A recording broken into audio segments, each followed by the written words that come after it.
Maria just wanted justice, but when she called out the principal over racism, she had no idea it would escalate into a full-blown war. Her response shocked even those who'd seen it all. But let's start from the very beginning. Maria walked down the school corridor, heading to chemistry class, her steps confident as always. On the surface, nothing seemed out of the ordinary. White shirt, neat hairstyle, perfectly pressed pants. Everything as it should be for a girl who wasn't just focused on her studies, but also working toward her future. She was not only a top student, but also actively involved in school projects, where everyone trusted her. But today, something felt off. As she walked to class, she noticed a group of students standing by the wall, whispering and casting sidelong glances in her direction. The last thing I need is for them to start talking, she thought, quickening her pace. She'd grown used to these stares, but lately they seemed to be happening more often, especially after she'd openly criticized the school's disciplinary policies. When she entered the classroom, her gaze immediately locked onto Mr. Harper, the principal, standing in the corner talking to her classmate, Christina. Mr. Harper was strict and indecisive, often using his position to point out students' flaws. At that moment, he seemed to be having a serious conversation with Christina, though she couldn't hear the words. His expression was clearly threatening. She noticed how Christina nervously fidgeted, her eyes darting between Harper and the door. After Mr. Harper left, Christina approached Maria with trembling hands.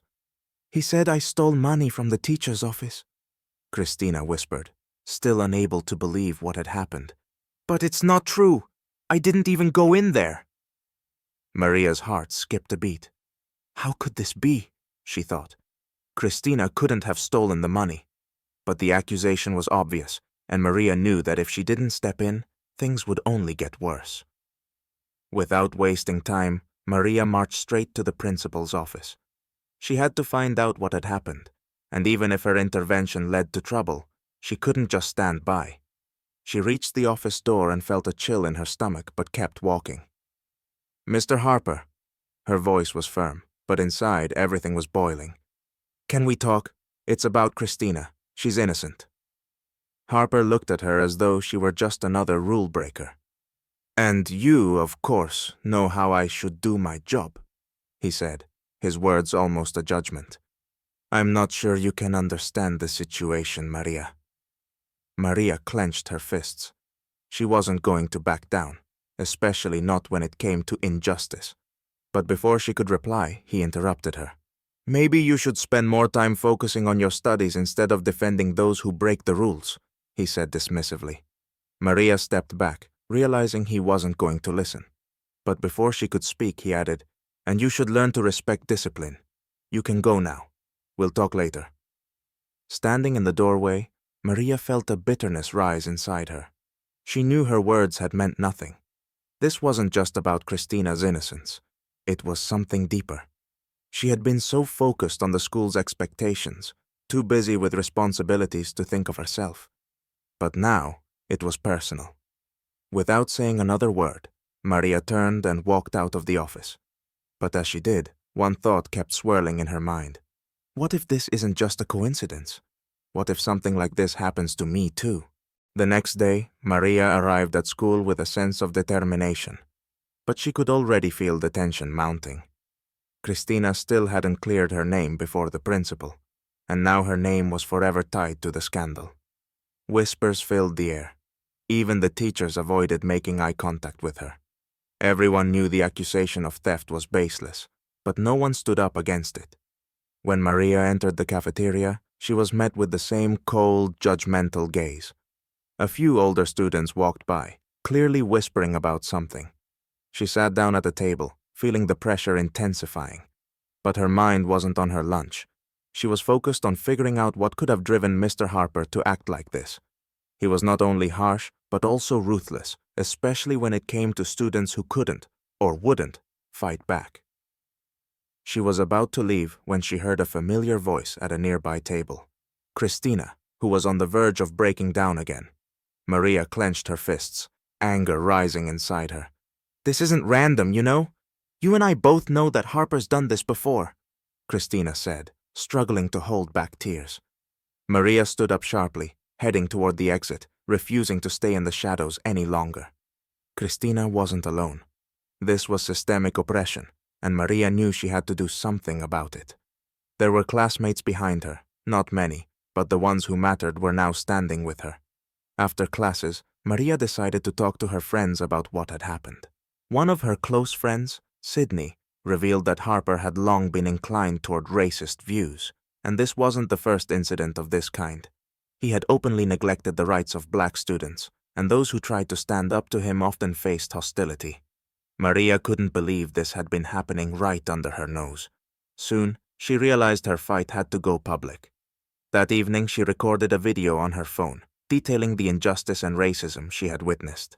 Should she post it online? She hesitated, but when she saw the supportive comments pouring in under the video, she made up her mind. The risks were high, but her heart couldn't stay silent anymore. That same evening, she posted the video on Instagram. The reaction was immediate. Some supported her, while others opposed her.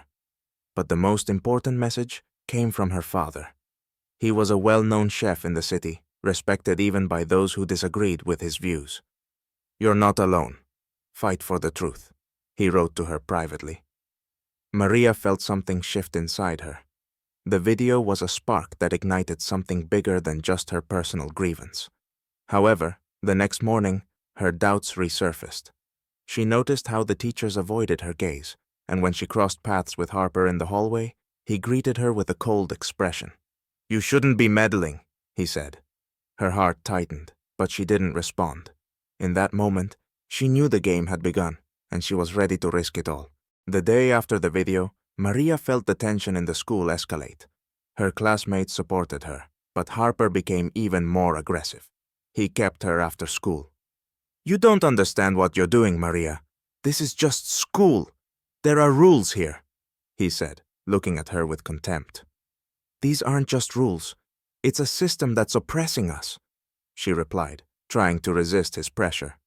The next day, his attacks went public. He accused her of inciting discrimination and tried to turn the teachers against her. The teachers began avoiding her gaze, and whispers followed her through the halls. But then, as Maria was walking down the corridor, one student approached her and quietly said, "We're with you." One word led to another, and her video and struggle began gaining traction. But it attracted not only support.